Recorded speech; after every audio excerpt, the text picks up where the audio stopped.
Assalamualaikum warahmatullahi wabarakatuh. Halo semuanya, berjumpa dengan saya, Mona. Di podcast kali ini, saya akan jadi host. Nah, pada kesempatan kali ini, kita akan berbincang-bincang atau sharing tentang pengalaman di dunia kerja. Nah, pastinya saya tidak sendirian dong, karena kan saya juga belum mengerti tentang dunia kerja. Nah, kita kedatangan tamu spesial nih.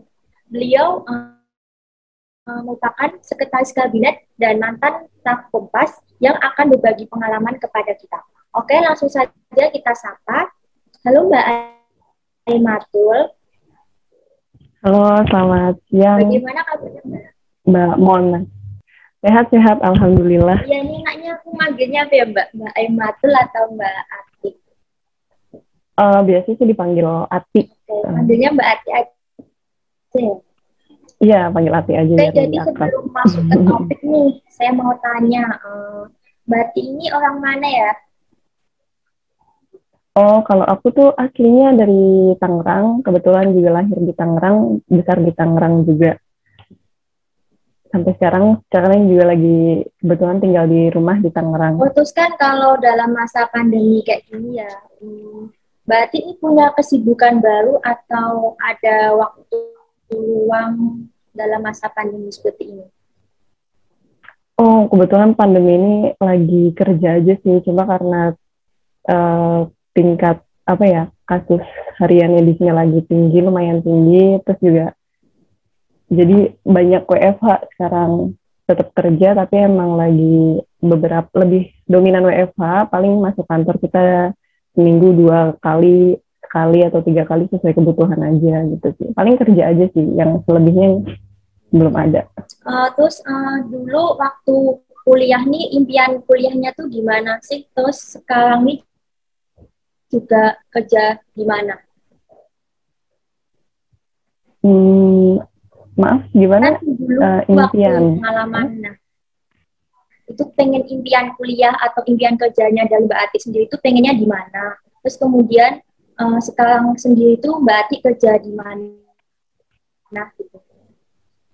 Oh, kalau kerjaan ya. Kalau pribadi sih sebenarnya pengennya kalau ngelihat semua yang udah aku lewatin gitu. Sebenarnya pengen kayak punya usaha sebenarnya, karena itu sesuatu yang paling mungkin nyaman karena kita yang running pekerjaan sendiri kayak gitu kan. Cuma sebelum itu pengen juga sih kayak ngerasain jadi seorang pegawai itu bagaimana. Dan kebetulan alhamdulillah sekarang juga udah dikasih kesempatan untuk kayak bisa mencari pengalaman lebih gitu dengan kerja kebetulan sekarang aku kerja di sekretariat kabinet kayak gitu. Terus dulu kuliahnya di mana, Mbak? Terus ikut organisasi apa? Waktu kuliah sih aku termasuk yang ini ya, bisa dibilang kupu-kupu kuliah pulang. Iya, jadi emang tapi organisasi tetap ikut, dan yang paling aktif sih waktu itu himpunan Medistra ini gitu, karena emang kebetulan yang paling dekat dengan kampus gitu kan, karena kita sehariannya hidup di situ, belajar di situ, dan juga berorganisasi di situ. Menurut aku saat itu lebih nyaman gitu. Jadi emang kebetulan aku aktif di Himadistra. Iya. Langsung saja bisa diceritain bagaimana awal mulanya Mbak Ati ini bisa masuk atau menjadi sekretaris kabinet, itu sharing-sharing pada teman-teman semua. Oke. Makasih waktunya buat Mona. Mungkin sebelumnya di sini agak ini ya, kayak bukan sekretaris kabinet ya, agak meluruskan gitu. Oke, kalau aku emang kerja di sekretariat kabinet. Sekretariat kabinet itu adalah instansi pusat. Orang-orang biasanya tahunya sekretariat kabinet ini kayak masih dalam satu organisasi dengan Kementerian Sekretariat Negara. Tapi secara organisasi sebenarnya beda, karena pemimpinnya kan beda ya. Ada Menteri Sekretaris Negara, dan kalau instansiku ini dipimpin oleh Sekretaris Kabinet yang kita tahu Bapak Pramono Anung. Kemudian kalau ke statusku di sana sebagai bisa dibilang PPN PNS. Pernah dengar nggak? Belum sih Kak, bisa dibilang. Belum ya. Mungkin kalau suka baca-baca artikel tentang CPNS kayak gitu pasti ada nemu kayak gitu. Nanti itu ada istilahnya pegawai pemerintah non pegawai negeri sipil kayak gitu. Jadi emang kebetulan aku kerja di sana ya, yang statusnya sekretaris di instansi pemerintah, tapi belum sebagai pegawai negeri sipil gitu, masih kontrak istilahnya gitu. Awalnya dulu karena kebetulan aku tinggal di kompleks teknik ya, dan kayak lebih apa ya, dekat gitu kan, dan jadi kita nyoba aja, dan waktu itu tahu ada vacancy, ada lowongan, dan yaudah kita coba daftar sebagai pramubakti waktu itu, dan akhirnya keterima, alhamdulillah. Dan sampai sekarang ini udah kurang lebih 2 tahun. Kalau misalnya tugasku di sana sekarang lagi menjadi di penempatannya di Biro SDM OT ya, atau biasa umumnya tuh HRD kayak gitu. Kalau kami lebih sering memberikan tugas dukungan administratif kepegawaian seperti itu. Udah Kak ya. Jadi kayak apa cari-cari lowongan kerja di selesai dan alhamdulillah akhirnya keterima gitu ya Kak. Gimana? Kan awal mula menjadi sekretaris kabinet tadi apa mencari lowongan kerja gitu ya. Jadi pada akhirnya juga diterima di sana gitu. Oh ya, kalau lowongan waktu itu kebetulan ini ya, karena sekretariat kabinet itu sebenarnya bukan apa ya, untuk yang PPN PNS ini atau bisa disebut pegawai tidak tetap ini jarang membuka lowongan terbuka gitu ya. Jadi emang istilahnya kita tahu dari apa namanya pegawai di sana bahwa memang ada lowongan kayak gitu. Tapi untuk jenis pekerjaan sejenis ini PPNPN ini banyak di kementerian lain yang memang melakukan apa ya, semacam membuka lowongan terbuka yang ada apa namanya surat terbukanya, pengumuman terbuka yang kadang ada di media sosial ataupun di website job portal, itu banyak juga kayak gitu. Tapi kalau pengalamanku pribadi ya itu tadi lewat dari informasi pegawai di sekretaris kabinet bahwa emang ada lowongan untuk pegawai non PNS kayak gitu. Baik Kak, terima kasih. Terus suka duka menjadi sekretaris kabinet yang dirasakan selama ini tuh apa aja sih Kak? Suka dukanya ya.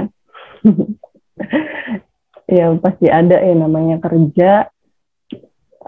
Kita kan kayak kerja itu pasti diatur sama sistem kayak gitu kan. Kadang nggak selalu apa ya,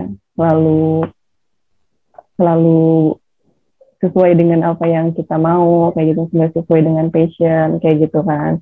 Tapi kebetulan kalau selama di sekretariat kabinet ini, aku ngerasa apa yang aku kerjain, tugas yang diberikan ke saya itu sangat berhubungan dengan apa yang udah pernah aku peroleh selama kuliah khususnya di ini ya, di administrasi perkantoran PAP UNS.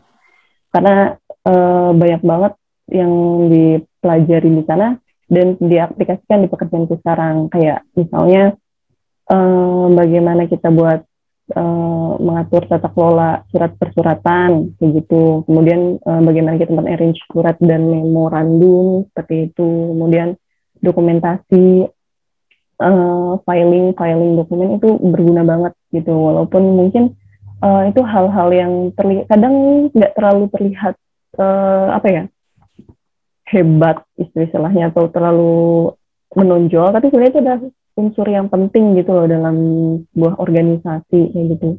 Dan kebetulan tugas aku di situ sekarang, dan jadi enjoy, suka, karena emang sesuai banget dengan apa yang udah pernah aku peroleh sebelumnya di PAP khususnya kayak gitu. Terima kasih Kak. Terus ketika suka duka, nah pastinya kan banyak teman-teman semua nih yang pengen kayak Mbak Ati jadi sekretaris kabinet juga nih. Nah jadi apa saja sih yang harus dipersiapkan untuk menjadi sekretaris kabinet? Itu Kak. Oh iya. Ya nanti bukan ini ya. Sekali lagi mungkin butuh diluruskan nih, takutnya nanti teman-teman salah tangkap ya. Bukan sekretaris kabinet ya. Sekretaris kabinet mah itu menteri ya. Dari di bidang apa ya Kak? Iya, kalau aku sih di ini ya, kayak staff PPN PNS bisa dibilang. kalau misalnya secara umumnya kayak gitu. Cuma kadang setiap instansi sebutannya beda gitu. Ini pegawai pemerintah, non pegawai negeri sipil gitu. Sebenarnya kalau yang dibutuhkan itu adalah kesiapan kita sih sebenarnya. Jadi ya kita harus siap secara sama aja sebenarnya dengan mau dimanapun, nggak harus sebagai PPN PNS, banyak banget lowongan lain yang bisa lebih baik dan juga mungkin nggak kalah baik juga. Yang benar nggak cuma sebagai PPN PNS ya, tapi ketika untuk mencari sebuah pekerjaan mungkin ya, aku secara umum aja ya. Yang pertama disiapkan tentu kayak informasi tentang apa sih kayak yang kalian maunya teman-teman nih nanti kalau lulus nih misalnya maunya tuh kemana gitu, maunya ngapain gitu istilahnya. Nah kadang-kadang kita kan udah punya nih biasanya kayak tadi awal-awal Mona udah tanyain impiannya tuh mau kerja kayak mana sih kayak gitu kan. Nah mulai dari sekarang tuh udah mulai bisa dicari informasinya. Kayak misal mungkin ada yang PAP, tapi aku mungkin cenderungnya pengen lebih ke ikut nanti di perusahaan startup gitu. Bisa aja nggak menutup kemungkinan kayak gitu. Dengan cara apa? Cari-cari informasi apa sih yang dibutuhin di perusahaan startup kayak gitu. Skill-skill apa yang dibutuhin kayak gitu. Kemudian juga semuanya, kalau misal ada yang mau jadi bankir gitu, kerja di perusahaan perbankan, itu juga bisa skill-skill, tinggal dipelajarin aja. Sekarang banyak banget informasi yang bisa diperoleh dari YouTube gitu kan. Banyak kayak orang yang sharing tentang apa ya, step-stepnya, kemudian cara misalnya bikin CV yang bagus kayak gimana kayak gitu. Nah paling itu sih, informasi dan juga CV yang emang apa ya, menjual gitu istilahnya. Kalau emang teman-teman nih prospeknya mau kerja kayak gitu.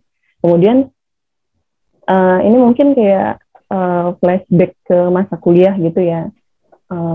Kayak selama kan itu teman-teman masih kuliah nih ya. Nah, mumpung masih kuliah nih, kadang dulu aku masih ini, sekarang pun juga masih apa ya, kayak mengembangkan diri juga. Nah, mumpung teman-teman juga masih ya, ada kalau menurut aku ya, sekarang tuh perbanyak pengalaman khususnya organisasi, karena ketika melamar kerja kadang IPK itu penting juga, dan itu tuh sangat apa ya, membawa dan memudahkan kita untuk masuk ke portal pertama gitu ya, di khususnya misalnya kan kayak biasanya ada step-stepnya, step administrasi itu biasanya IPK yang bakal ngebawa kita, tapi selebihnya itu diri kita sendiri gitu. Jadi personal skill-nya yang disiapin, dimatengin, kayak uh, pokoknya bisa apa dengan kalian ikut organisasi sekarang atau mungkin ikut-ikut webinar kayak gitu, dan juga ikut course yang mungkin bisa menunjang banyak banget. Itu sih yang menurut aku harus disiapkan kalau bisa dari sekarang segini mungkin kayak gitu. Jadi tadi kan persiapan untuk masuk itu kan harus mencari informasi lebih awal dulu. Waktu-waktu masih kayak kita ini masih kuliah gini harus tahu lah apa aja sih nanti kedepannya tuh bagaimana gitu ya Kak ya. Terus pengalaman kerja lewat organisasi gitu. Terus banyak yang tanya nih, misal sertifikat gitu kan Kak. Nah kita kan pastinya mahasiswa suka nih mengumpulkan sertifikat itu. Nah, menurut Kakak ini sertifikat ini sangat penting nggak untuk masuk dunia kerja? Oh, penting sih. Kayak aku bilang tadi di awal, kayak dalam masuk dunia kerja tuh pasti ada step. Yang pertama tuh ada step administrasi. Itu pintu awal istilahnya. Jadi teman-teman di sini tuh menjualnya dengan kayak ada sertifikat seminar gitu, atau sertifikat organisasi itu jauh lebih menjual gitu kan. Terusnya sertifikat, mungkin kalau ada teman-teman yang suka ikut kompetisi, itu tuh jangan sampai apa ya, jangan sampai hilang sertifikatnya, kalau bisa dijaga. Dan kalau emang yang belum punya nih, mungkin bisa dimulai dari sekarang, cari-cari ikut-ikut sertifikat yang emang teman-teman suka, dan mungkin juga nanti bisa ngasih manfaat juga buat teman-teman semua kayak gitu.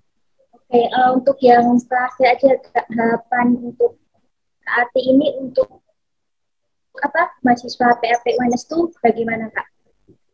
Ya. Harapannya Oke, harapannya tentu buat teman-teman semua ini, harapannya itu bisa sekarang karena di masa pandemi ini ya banyak banget pasti tantangan-tantangan saat kuliah, kemudian juga nanti mikir kayak mungkin udah mulai kepikiran nanti aduh kuliah kerjanya gimana nih, kayak gitu kan lowongannya. Harapanku tuh kayak pertama kayak buat biar teman-teman ini tetap bisa happy, tetap enjoy, jangan overthink itu. Dan harapan kedepannya semoga pasti teman-teman dapat pekerjaan kehidupan yang teman-teman harapkan, yang teman-teman impikan, yang teman-teman mau.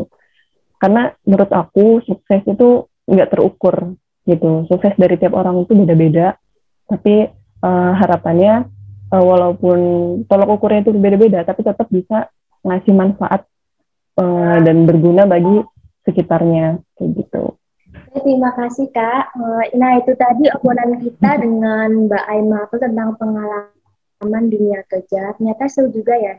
Banyak ya hal-hal yang perlu kita pelajari di podcast kali ini. Saya rasa cukup sekian berbincang-bincang kita dengan Mbak Aimatul. Terima kasih Mbak Aimatul telah berkenan untuk sama-sama kali ini.